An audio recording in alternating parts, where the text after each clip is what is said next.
We have a great panel to round out our morning, so let's give them our attention, because you really don't want to miss a beat here, I'm telling you. I didn't want to miss a word this morning, and I know this last panel is going to bring it home. So let me just quickly introduce, we're going to have a discussion on effective strategic planning, which is going to be phenomenal. All right, we have Amy Fiore, who is the, oh my goodness, Amy, okay, you know what?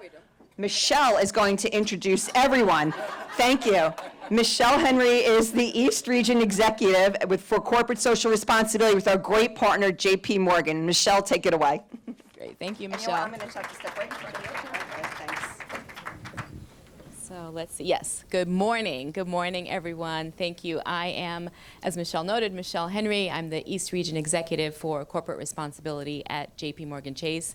And I'm really thrilled to be here with you this morning at the Not-for-Profit Summit. I want to thank Michelle and Danielle, Betty, Kate, and the whole team at NJBIA for their partnership and for the tremendous effort that went into planning what has been a really instructive and I think inspiring event today to start our day. I also want to say a big congratulations to this morning's award winners, and a big thanks to our team at JP Morgan, including Nasir Young and Maria Rivera-Jones, who really helped with our planning efforts. At JP Morgan Chase, we are committed to building the capacity and organizational effectiveness of nonprofits to contribute to inclusive growth, and to strengthening the networks with our peer institutions, electeds, civic leaders, and others who help to shape the policies that directly impact communities they serve. We provide support for this work because it helps practitioners stay abreast of current strategies and best practices, as well as emerging trends, so they continue to demonstrate excellence in their respective fields of work. And we support the development of rising leaders in the field, recognizing the importance of building strong talent pipelines that support sustainability. We believe robust nonprofit organizations are essential for strong communities, and we're committed to using our financial, intellectual, and human capital to help strengthen this vital sector. That's why I am super excited today to be joined by these folks here up on the stage with me to close out this summit with a conversation on effective strategic planning. You have their full bios if you go to the QR code on the agenda, so I'll just do some quick intros. To my immediate left, I'm going to switch the order a little bit. We've got Amy Fiore. Amy joined the Sobel Bixel team after serving as an executive director at an arts and social service agency for children in hospital and care facilities. She specializes in board and staff training and retreats, strategic planning, fundraising plans and implementation, project management, and coaching. Amy's a member of the New Jersey chapter of the Association of Fundraising Professionals and also serves as Director of Development for the Story Pirates. Thank you, Amy. To my next left in the center is James Horne, Jr. James is the president and CEO of Junior Achievement of New Jersey. Throughout his career, James has worked to maintain the delicate balance of dedication to mission, the need for bold entrepreneurial initiatives, and the application of sound business management needed to run a successful nonprofit organization. Thank you, James. And then to my far left, Lorena Mosquera is a blend of traits, including tech geek and data aficionado. I knew I was going to trip over that. I knew it. As a workflow strategist for Paradigm Marketing and Design, Lorena oversees the company's workflow division to ensure the systems they implement empower their clients to streamline, organize, and scale successfully. Lorena is the co-chair of the Women's Business Leaders Council and an active member of the Morris County Chamber of Commerce. Please join me in welcoming our esteemed panel.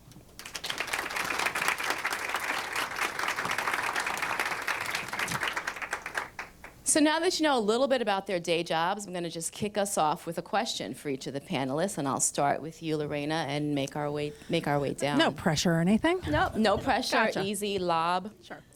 What are you reading? We've got lots of information today. What are folks reading? Technical, nonprofit, What I'm Whatever. reading, I am actually completely obsessed with anything Brene Brown. If you guys have followed her, I am completely obsessed with her. And right now I'm actually reading Atlas of the Heart. And for those of you that have not, oh, see, it's great, isn't it? Atlas of the Heart is basically like a dictionary for your life. The things that you didn't know you needed that are all in writing there, so you can go back and go, oh, that's why. And it really talks about how, when you're feeling a certain way, it's really not about that feeling, but it's really about something else. And I think it's really a powerful read for anyone. Well, that's great. Good afternoon. What am I reading? Probably haven't read a book in a long time. Started my new job about 8 months ago, so I've pretty been immersed in that. But when I do read, I love to read history, and I think it's important, kind of give you a good perspective of where we've been and where we're going. So I'm looking forward to doing some things over the summer when I take a little break. So that's my story.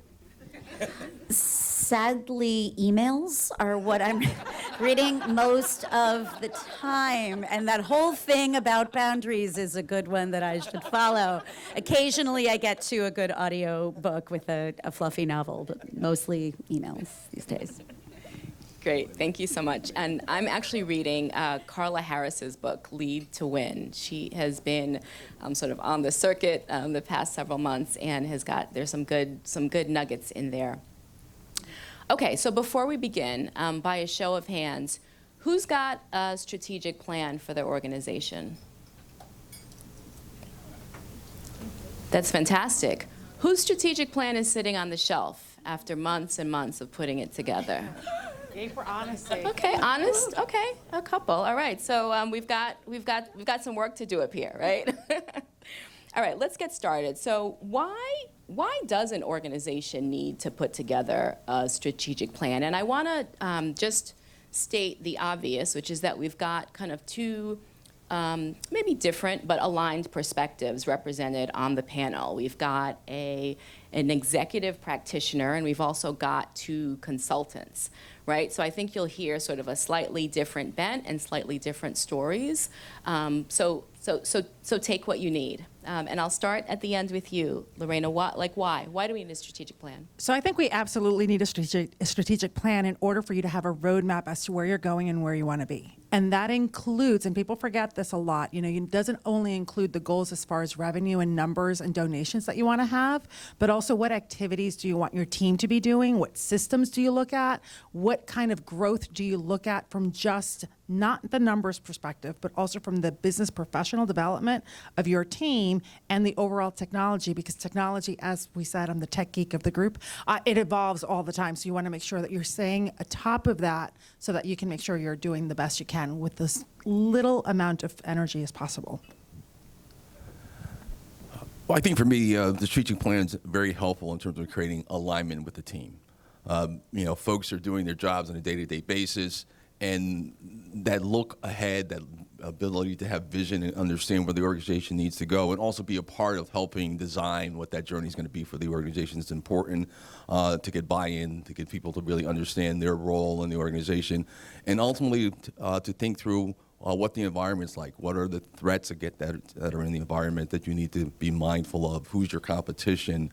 Particularly now, I think, as we come through this phase of the pandemic, a look back and a chance to kind of think through where do we go from here? And the reality is that for a lot of us, we were really kind of frozen for the pandemic. So it's a kind of a great time to refresh and rethink and reimagine where your organization is going.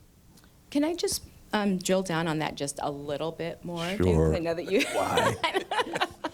Not going to pick on you the whole time, but can you also say a little bit more about what sort of might prompt you to do that, right? Like I get sort of the outcome, the end Sure. goal, but what might prompt the folks who are doing the strategic plan to say, like, this is the time, this is why we need this? There are a couple of things that you want to be mindful of. Change of your team, and myself being new to the organization and really wanting to understand what our opportunities were. And again, just the reset for the team, so we can all get comfortable with one another and really move us forward. But to the point about the refresh, right? So it can't sit on the shelf. It's got to be an actual document. You've got to really be mindful of making sure that you're looking at it and moving it forward. I'll add to what Jim said, that you know, what we find with organizations that come to us for strategic planning is it's typically one of two reasons. Either the last strategic plan has expired, so therefore it's just time to do another one, whether that's you know, in the bylaws, or it's a funding purpose. It's, well, we did that, so now we need the next check mark. Or something is very broken, and it's rarely in between.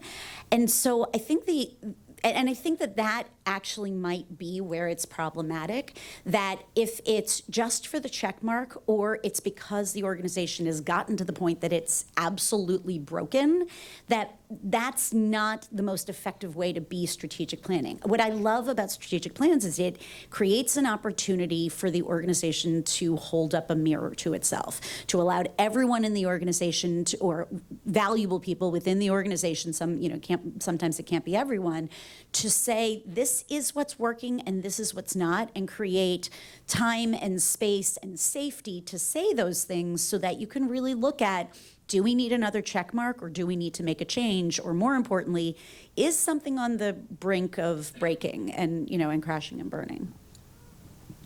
And Amy, to you, I'll ask to drill down a little bit on that in terms of who is involved in the strategic planning process. Is it just you as the consultant? Is it just Jim as the president? Like, who all gets engaged to make sure that there is this refresh, this new set?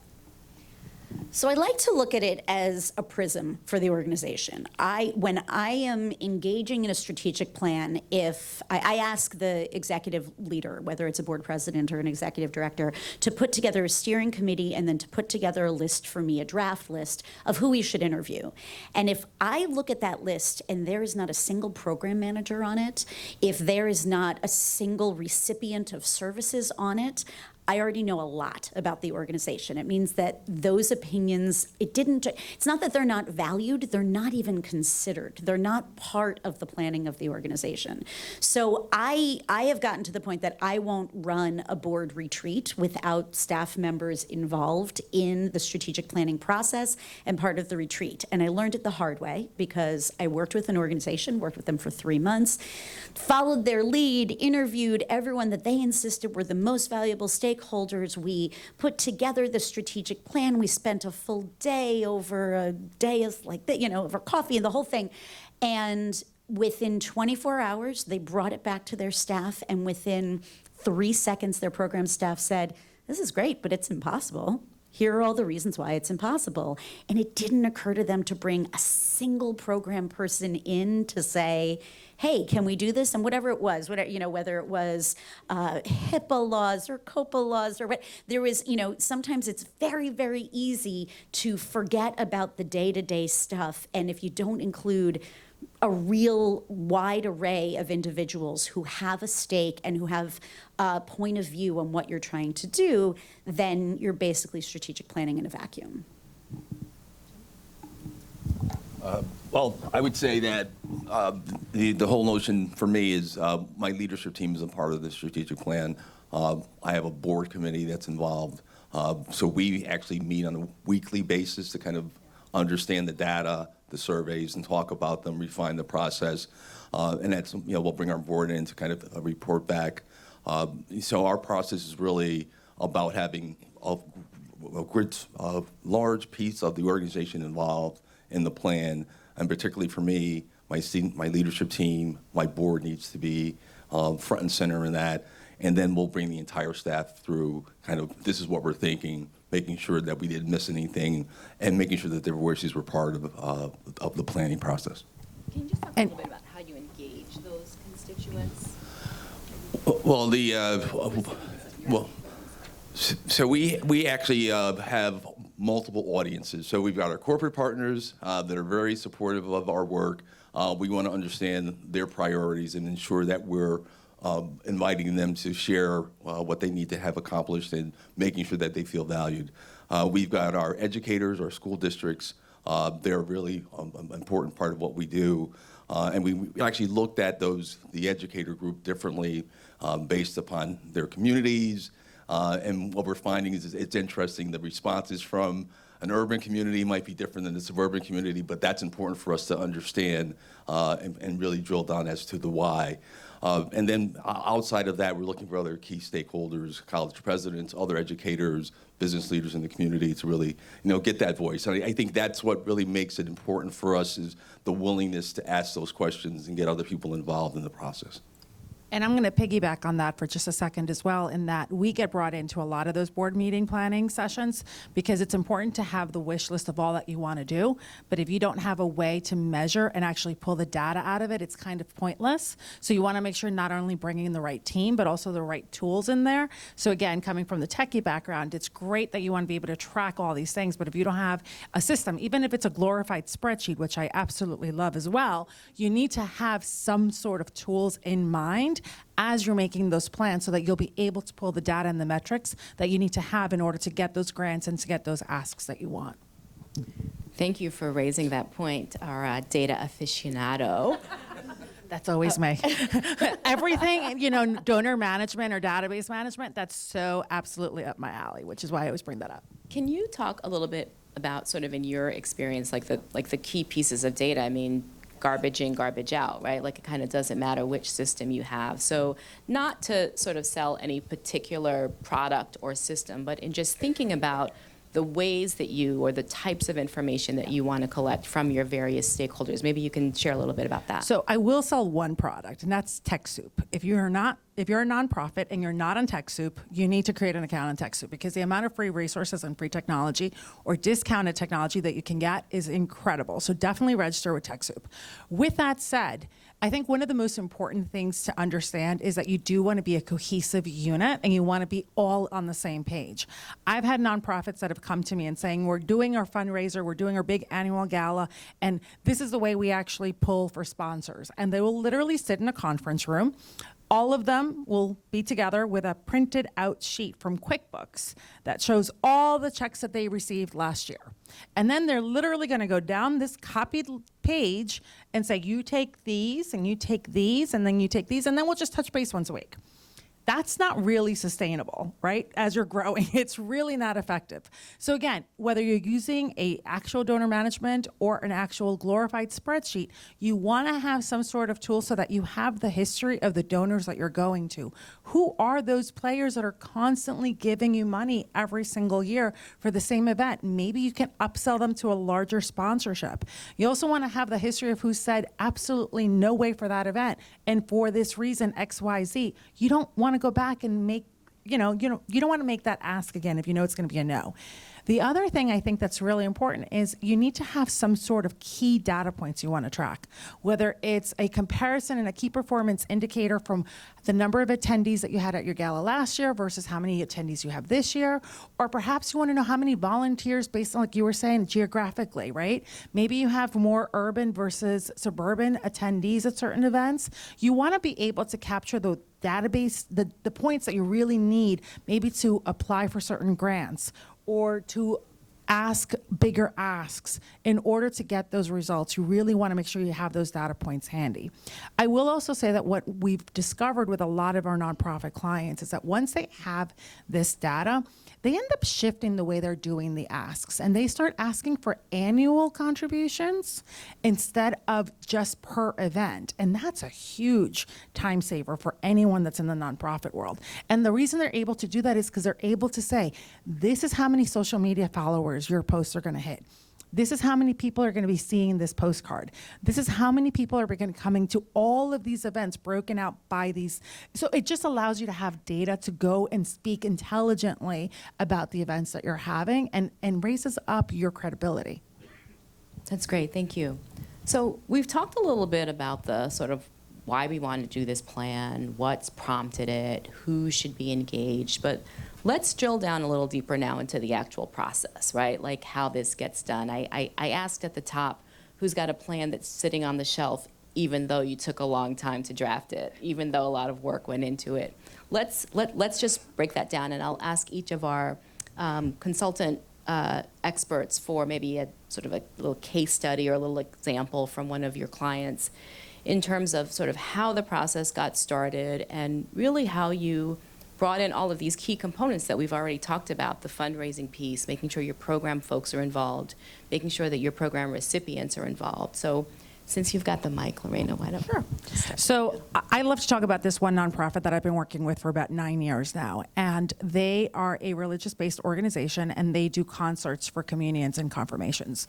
When they came to me, they were literally using Square for this particular sale. They were using Constant Contact for registrations, and then they were using QuickBooks spreadsheets for some other things. And they had, they had a great system throughout, and they did have a donor management system, but it really wasn't well utilized. Over the last, when they finally realized something needed to change, was they wanted to write and create a documentary. And that was going to be a very big ask. And so they came to me and another partner to do a strategic plan. And so we all sat down at the table and we all brainstormed together. We had all the right key people, but most importantly, we knew what they needed. They had examples of the grants that they wanted to apply for, and they had a list of all the asks that those grants were looking for. So we backtracked into it. We said, in order to know how many people you're actually seeing every single year, we need to make sure we're capturing that at every single event. In order to know how many merchandise sales you're having at every single event that are going to be excluded from this grant, we need to know approximately how many of those sales are happening at each event. So we actually took real life examples of grants that they wanted to go after and modified our asks of the systems, of the team, of the processes and the strategic plan that we wanted to create around that. By doing so, we were able to actually create a new database, connect all the systems so that everything spoke to each other, be able to streamline and document the processes and the whys. And this is really important. Document the why we were creating something a particular way so that we could create change control as part of all of this. So that when somebody new, because we know that there's a high turnover with employees and volunteers, when somebody new came in, we didn't switch back to an old way because we had it documented as to why that way may or may not have worked in the past. We focused on writing and documenting all that out. It took a long time. But I gotta say, COVID did nothing for them. They skyrocketed. They have gotten bigger. They're doing virtual concerts and virtual events. They've gotten 3 out of the 5 grants that they actually wanted to go after because they had the data-driven results that they had wanted to see. Sure. Well, I think for me, it's understanding the current state of the organization. So one of the things I did when I was considering JA New Jersey, I got the 990. So I go, let's see what we look like, and then that triggered some questions for me in terms of what the potential could be. So you start there. We're serving 80,000 students. Where in the state are they? And really getting a clear sense of the current state of the organization. I think that was an important place for us to start. And then being willing to measure yourself against other organizations. So we benchmarked against some of the greatest nonprofits in New Jersey, New York, in the tri-state area, just to get a sense of what our potential was. And then from there, the conversation around how do we maximize our opportunities and potential is really the heart of the strategic planning process in all of our buckets. So in terms of our corporate engagement, our volunteer engagement, our student reach, facilities. I mean, it's just kind of a holistic look at who you are and how you can improve. And I think that's really the process that we've been modeling for our plan. So our process really starts, as I mentioned, with a steering committee, and we ask for a list of individuals that we should interview. And then that steering committee starts by giving us questions to ask. We have our standard questions, how would you describe this organization to a stranger, what's working well, what isn't, et cetera. But we go to the steering committee to say, what goals do you think should be on this strategic plan? And we notice that we're looking at your list of interview folks, and none of you have put yourself up for an interview. And it always happens. Fascinating. Yet all of these individuals wanted to commit their time to be part of a steering committee. And what we want to know from them is, what do you need to happen? What has to be fixed? What isn't quite working perfectly? What needs to continue for the organization? And we start there because, again, it's about holding up a mirror. I rarely am bringing something back to an organization that someone on staff has not already identified, not only as a problem, but also a solution to a problem. And most of the time, that person is junior management. There's someone who does not have the safe space to be able to say, hey, this is broken, and if we just fixed it this way, you could do so much more, right? And so we encourage a good long list. We encourage this group to speak in a way to speak with candor and with a critical eye on this is what we are doing as an organization right now. This is what we think we want to be in a few years. And we do our own analysis where I call it an organizational audit. And really simply, it's a matter of looking at things like the budget compared to the org chart. If you have 90% of your income coming in from one event a year and you have only one person working on events and 12 people working on individual giving, well, there's something probably off balance. That's when we will put that in as a goal as well. So we do our own assessment, we do a landscape analysis, and we really look at these questions and then put it all together and put together some SMART goals. The thing I push back really hard on is it in fact a SMART goal, right? Is it measurable, attainable, time-bound, all that kind of stuff, right? And then we work together to gain everyone's common understanding of, do we agree? Can we define this goal? Does everyone in this room agree that this is in fact a SMART goal? We understand what it is, it's what the organization should be doing.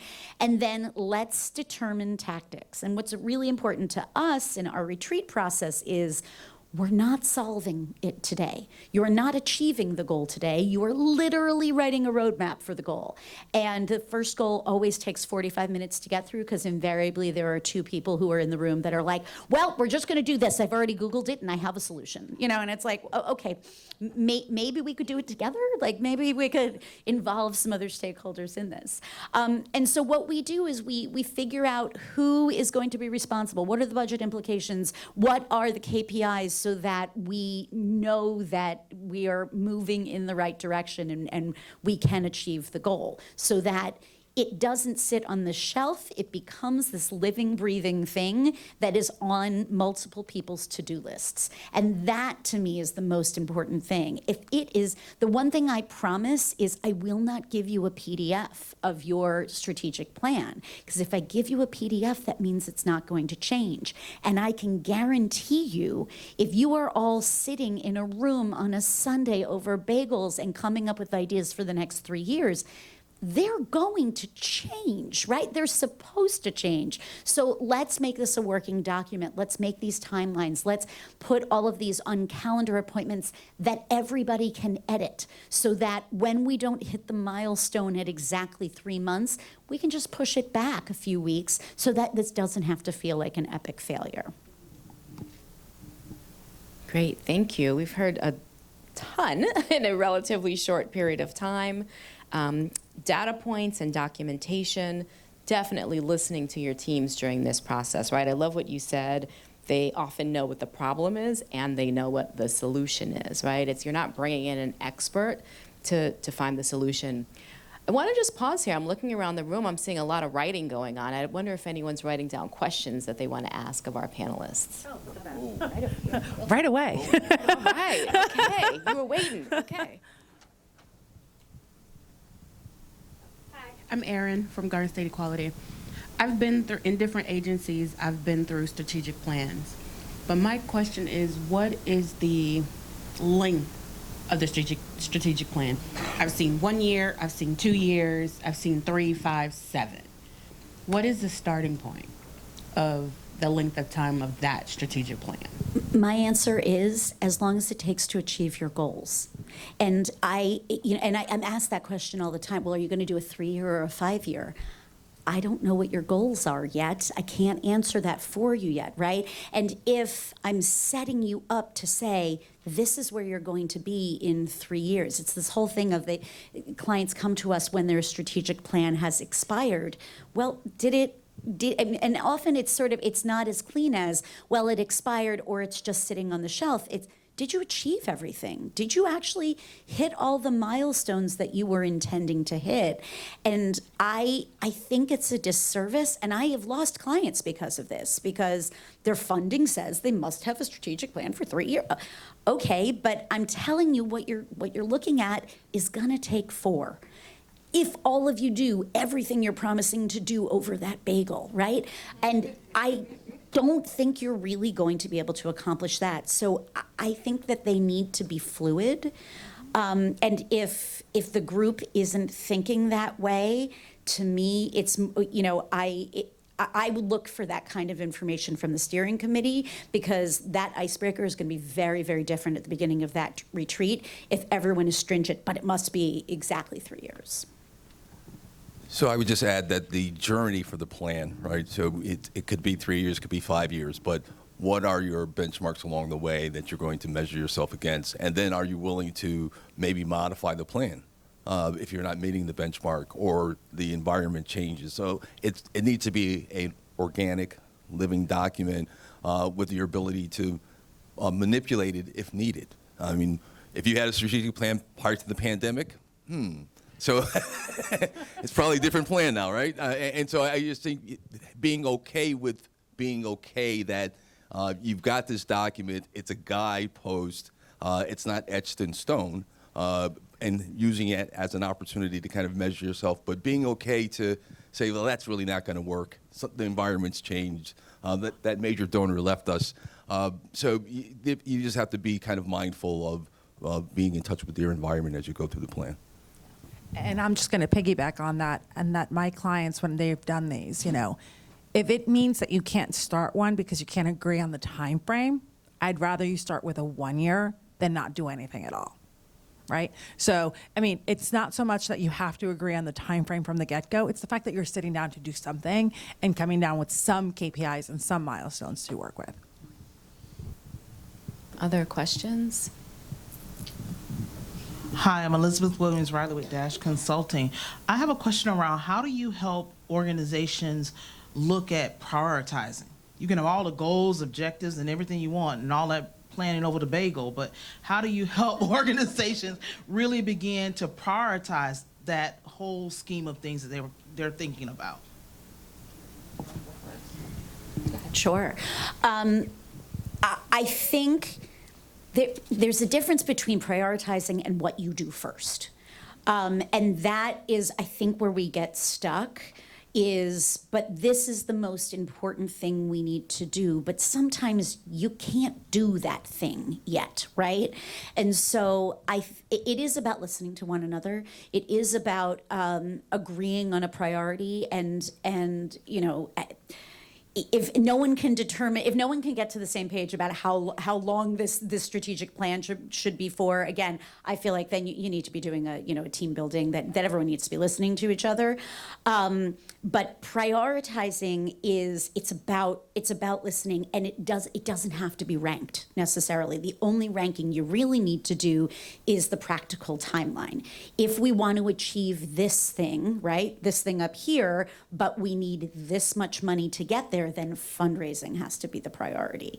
And so putting the plan into tactics, into a tactical place, that often sets the priorities, even though I do often find that then everyone walks out of the retreat not feeling like, oh, I don't feel as good about that piece because fundraising isn't the part that I was excited about. I'm excited about what we're fundraising for. And so, you do the consultant thing where you're like, and everyone has a sticky and we're gonna leave. And before we do that, mark that thing that you're the most excited about, so that's the thing you're remembering as you're walking out of the room, right? But in reality, the priority is the thing that's going to get you there. The priority is the thing you got to do next. And I think, and I'm guilty of this all the time, is that sometimes when we're sitting down at a strategic plan, we're focusing on the solutions and the how we're going to fix it, when that's really not the goal of that particular session the very first time. It's really like, like Amy said, it's coming up with the list of all the things that you want to achieve. So I think it's a little bit of a fine balance between the two, making sure that you are able to talk about those strategic goals, but making sure that you know that there's going to be some sort of pain point that somebody's going to bring up that's going to show its face in every single conversation. Right? So some of the times it might be we just don't have enough volunteers to do all the things we want to do, in which case volunteer recruitment might end up being the action item that comes out of that. You might hear over and over again, well, I don't know where any of this data lives. So it might be that we just need a better filing system, right? It could be so many different things that you're going to hear, and there's going to be a reoccurring theme as you're coming up with all your milestones and all the goals that you want to have. And that reoccurring theme of that pain is going to be probably what's going to help you by conversation prioritize a little bit. I think I look in the room and I see my nonprofit partners, and we're all problem solvers. We do that on a daily basis. We're always trying to figure out how to overcome some obstacle. And I think just acknowledging that as you're doing your plan, we're still going to be working. We're going to be figuring out problems. We're going to be doing things to improve the performance of the organization. So it's not a stop-start for me. So let's make sure that we're maintaining the health of the organization as we go, and then we can have that forward-thinking conversation and not be too worried about what's going on today. Because we're managing our daily activities, we're thinking about next week, and now we're going to talk about next year and the year after that in a much more thoughtful process. I want to make sure that my back is not, if there are questions on this side of the room. Hi, how are you? My name is Amy Mosquera. So I've learned that to get a good strategic plan done, you need professional help, and it costs money. And we have a very tiny, tiny, tiny budget. So as nonprofits, I'm sure a lot of people do, where do we find support for strategic planning? We all have tiny budgets, but we have friends. So I've actually worked with this lady here in the consulting capacity for my organization, and I'm really fortunate to have a great board of directors for JA New Jersey, and a lot of great relationships. So when it came time for us to do the plan, we have friends with McKinsey and Company. So we called them. They said, "Sure, we'll do it," and it's pro bono. So you just look at your Rolodex and kind of think through who could provide that assistance for you, and you'll be surprised how willing people are. We've got 4 McKinsey folks that sit with us every other week for 2 hours. It's incredible to have that as a resource. And again, their passion for what we do is why they're doing it for us pro bono.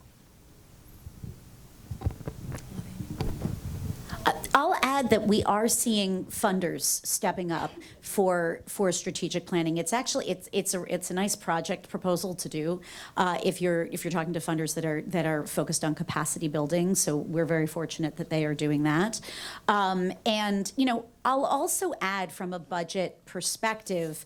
My colleague might give me dirty looks because I'm going to talk myself out of a job. Is look at the pieces that you actually need the consultant for. Look at your organization, right? If your organization it creates safe spaces, do it as an anonymous, do an anonymous survey, or just bring the consultant in just to do some interviews and then hand back to you what they're finding. There's a lot of different ways that you can, you maybe don't need them to do an assessment. Quite regularly, we will tell that the full package is we're going to do a survey of your staff, we're going to do a survey of your board, of your constituents. If you've done that within the last 6 months, don't pay us to do it, right? Give us that data. Or if you think you're about to hire us and you already are doing a survey, just reach out and ask what couple questions should go on that survey so that at least you can look at minimizing the cost of that as well. And I'll piggyback on that in that if you do have a strategic partner that you can work with and they give you the list of questions, I mean, many partners will know, we get it, there's just not enough money. So you want to bring us in for these pieces. Well, okay, if you can't do all of it, here's what I need in order to do this part successfully. These are the pieces of information that I need. So it's your job to now go out and get that and then come back to me when you've got all of those pieces. So you can absolutely just say, I don't have the money for that. I'm going to bring you in for points 1, 2, and 3. What do you need from our team? And they'll happily give you, because it makes their job that much easier. So. I just wanted to add one other thing. I mean, when you think about your organizations and what you're trying to accomplish, understand that these ladies here are great at what they do, but understand what you're trying to accomplish. And one of the things that we're looking at is our work in the digital space.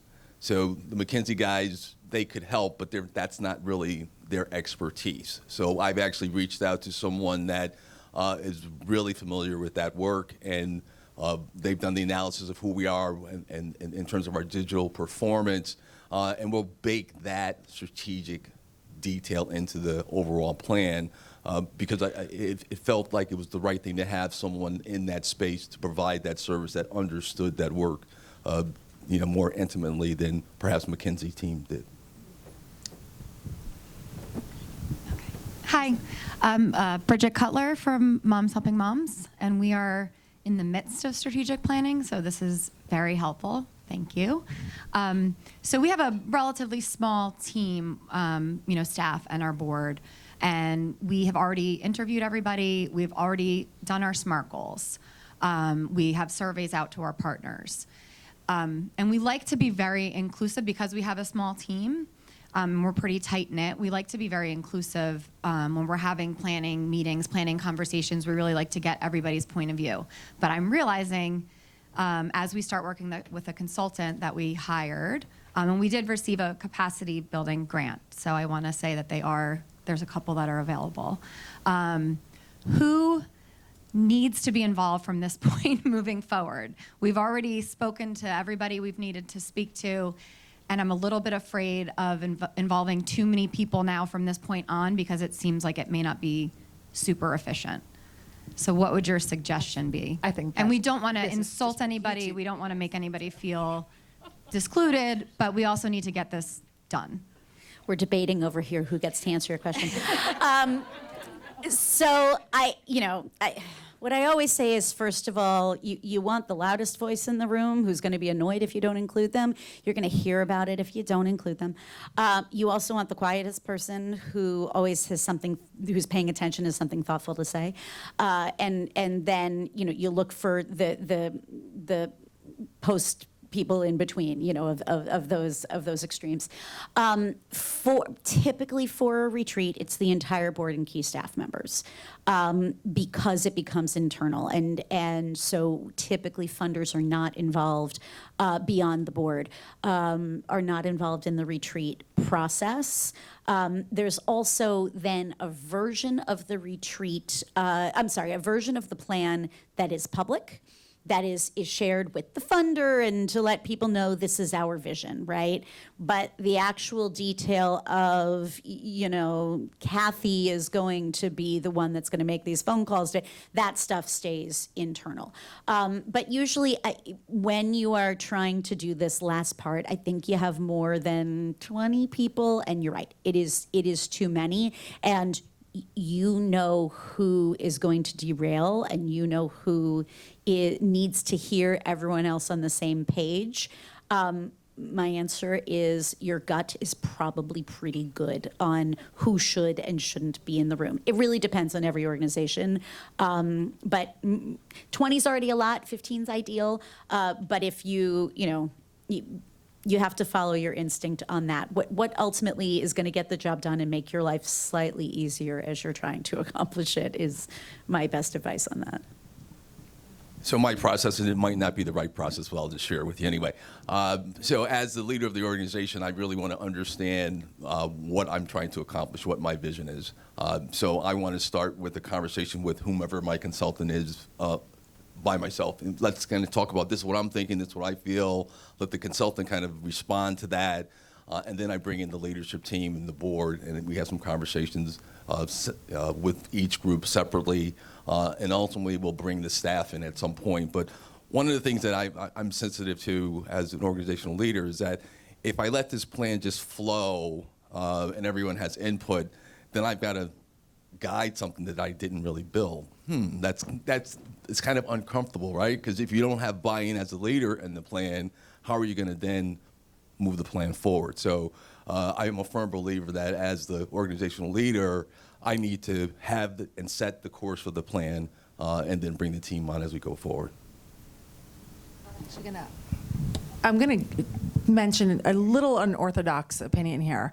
I've only had it happen with 2, and it actually worked out really well. They knew they had folks that were going to be very solution-based rather than very strategic. And because I'm one of those, I know that I don't like to not be told to be quiet. So I like to talk. Shocker, I know. So what I ended up doing is they actually brought me in for a part of the board planning meeting and part of the strategic. And they basically said it this way. We're going to now we've talked a lot about the goals, and I know you guys are itching to talk about some solutions and some ways of how we could do that. We're going to literally give you half an hour, brainstorm away, and get that out, and then we're going to go back to the strategic. And honestly, that kind of shut everybody else up afterwards because they all listened. So it does work. And so then you bring in a partner that'll help you ahead of time with some of those tools that you're already thinking about. You let them brainstorm, you kind of take it all in, and then we come back to that discussion at another point in time. But now they feel heard and they feel validated, and kind of just makes everything else run a little bit smoother. So we're aligned on priorities. We've got a range of voices, the loud voices and the quiet voices. We are fluid on our timelines. We've got funding to get this done. What happens when the plan doesn't work? You do not run and hide. Okay, face it front on. At least my clients do that. You know, they acknowledge, and it's the big elephant in the room, right? Like everybody knows it's happening. Like you see it, you know it's coming. It's not a shocker. Everyone knows it didn't work. So let's talk about why it didn't work, but let's not dwell on it, and let's instead focus on what we can do moving forward. At least that's my opinion anyways, that I think it's great to talk about the what ifs and the hindsight being 2020, but let's instead take that energy and pivot it, with that favorite word, to really something that we can use moving forward rather than just really dwelling on why it didn't. But just, you can discuss it again for a little bit, but then kind of pick it up and go. I may be kind of Pollyanna here, but my point of view is there's no such thing as a plan not working. It's just a plan changing. It's about if you are discussing the plan quarterly, if you are looking at the milestones of the plan quarterly and adjusting and assessing, there is no shame or harm in the goals changing. That is the beauty of an organization, right? As long as you have the fundamental, this is what our mission is, this is ultimately the big vision of the organization, how you're going to get there, if it changes, that's a good thing. That's a beautiful thing. We all learned that over the last several years, right? That we can still be fundamentally who we are, even if our method of delivery is different. I come from a theater background and spent a lot of my time doing improv. And improv believes in this really simple idea called yes and, where yes, I accept what you have given me, whether it's absurd or not, and I'm going to embrace it and I'm going to add something to it. And the organization where I have the privilege of being the director of development also is a comedy improv group, foundation in comedy improv, that focuses on arts and literacy. And when the pandemic started, instinctually, this entire group of people, and it's a ragtag bunch, they're the most dysfunctional, functional organization ever, and they baffle me. They don't do anything following a single best practice. I think it's what I like so much about them. But there was never a conversation of what do we do next. Immediately, every single one of them went, yeah, this is absurd, and here's what we're gonna do about it. And they all just immediately got to work. I'm talking within 5 days, this organization just started figuring it out, which was absurd, and it shouldn't have been that easy. We were terrified, because we all were, right? But there was never a feeling of, oh, now that we don't exist in the way we've always existed, that is failure. That is us not achieving our goals. It's just, we have new goals now. And we then wrote narrative around, and then we rewrote and rewrote again, because that's how the pandemic worked for that organization.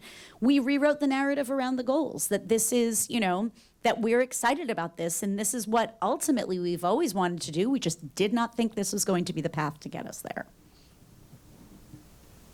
I agree with everything you said, Amy. I think that's important. Your plan is, there are goals in the plan, obviously, but it's the journey, right? And as long as you are looking at the plan, revising it, and continuing to move along in the journey, you're making progress. And you might not have achieved that metric, but you're still making progress. And just be mindful of that plan and moving it forward as best you can. Other questions for our panelists? Didn't hear anyone from the center of the room. Oh, thanks, Vince. There you go, Senator. I got it. He's running. He's running. I would like try to. Get my steps. We'll fall directly up. So you have this business plan and you launch your initiatives based on your goals. It's humming. How do you scale it? Well, I will talk again, shocker, techie here again. Scaling is essential for any nonprofit, but when you're going to scale according to the goals, you've got to have the right tools. So in any nonprofit, if you're not looking at TechSoup to see what technologies out there that can help you universally make some things so that it's the same for everyone, it's really hard to scale. You can't have contact and donor management be one way for person A and be a different way for person B, right? Because if you're not doing the asks and tracking and that information in the same way, it's going to make it impossible for you to scale up. So you have to be looking at some of these tools that are available out there so that you know in what particular area you're looking to scale up, so that you can hopefully create some processes around that and utilize some tools to really help you standardize that across the board. So I'm fortunate. I'm a big box charity guy. So United Way, Junior Achievement, a lot of people to emulate around the country. So as I think about JA New Jersey, I've actually did a couple of things. I've identified other JA areas with similar student populations, looked at their performance, and when I see something, I say, well, that's really great. It's a phone call. So how did you do that? What's your process? How did you get from serving 50,000 students to 150,000, and really kind of understanding how they've aligned their organization for growth, what they're doing to increase funding in terms of government, individuals, and so really kind of just testing yourself and being willing to look at others and ask questions of those you want to emulate. I'll also offer that scaling is in and of itself a new goal. It's an extension of a goal, which means going back to a little bit of that drawing board and figuring out what are the new tactics, what are the new KPIs, who is going to be responsible for, what are the budget implications, all of those things that I think there are nonprofit organizations that forget that those pieces go into it, right? That it's, well, we're doing this so well, let's do it for twice as many people. Well, we're not going to do that so well.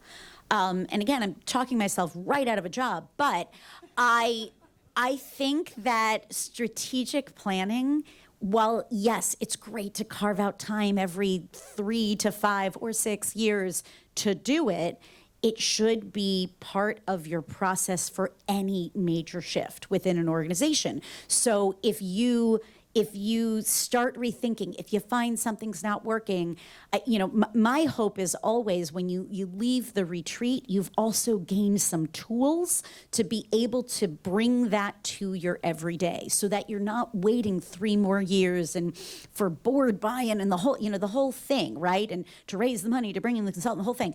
You don't need to do that every time you have a new goal. If you've built the vocabulary and the tools to be able to set goals collectively, then it becomes easy, because you know the questions to ask and you know the process to be able to figure out what it means to scale. Because I think it's different for every goal.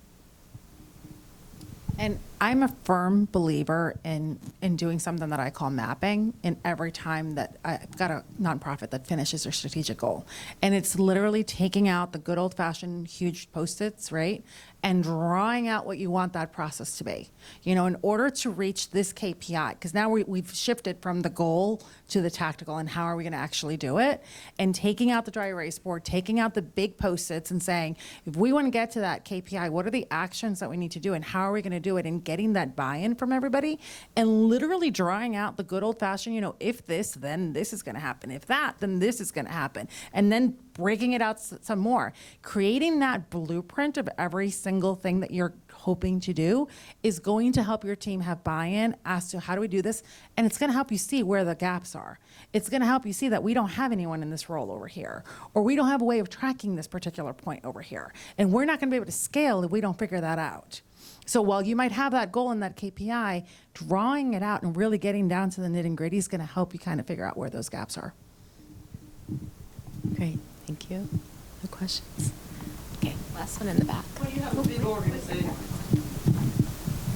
When you've got a big organization, 250, 300 people, what's the best way to make sure that all of the folks, the frontline folks, also understand and live the strategic plan? So often I've seen that not done very well. I'll let you start since you've got the real hands-on experience. I don't have that many people, but I am part of and have been invited to participate in the JAUSA strategic plan. And what they've done, I think, and I really appreciate, is that they have calls with the rank and file on a regular basis to give us updates about where they are with the plan and ask for our input. And so I think that's really, part of it. It's a communication, right? So if you can't have everyone in the room, but you can provide regular updates to your folks about where you are with the process, and then give them opportunities to have input or comments. Yeah, I agree. I mean, of course, it's about communication. One of the things that I think a lot of organizations do, not all, is we're really good about doing those mission moments in a meeting where we give the board a chance to really see, the mission in action. I don't think we do that for staff anywhere near often enough. As whenever possible, give your staff unfettered access to the impact of your programming. As a development director, I get to sit next to the executive director when they're talking to someone who might make a 7-figure gift. I get to hear the executive director or the founder talk passionately about it. The lay folks, the frontline folks, they don't get to hear it. It's just that maybe they heard it once, maybe we shared a video in an all-staff email. They're not watching that video, I promise, right? So being able to bringing more folks into the opportunities to hear that, letting them see it firsthand, letting them get their hands dirty firsthand wherever it's possible. And I know it's not possible for every organization. I think that's really where it starts.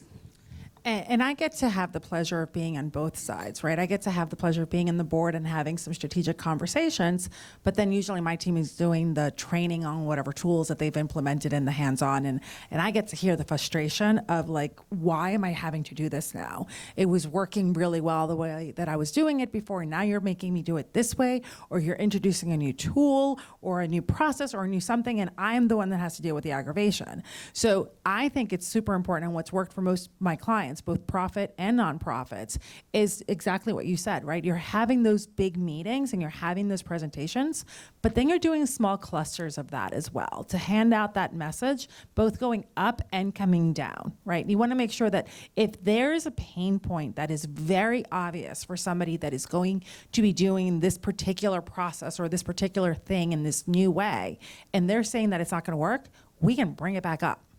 And maybe it can change. So making sure that they, again, feel validated and heard, I think, is a huge, big difference to the implementation.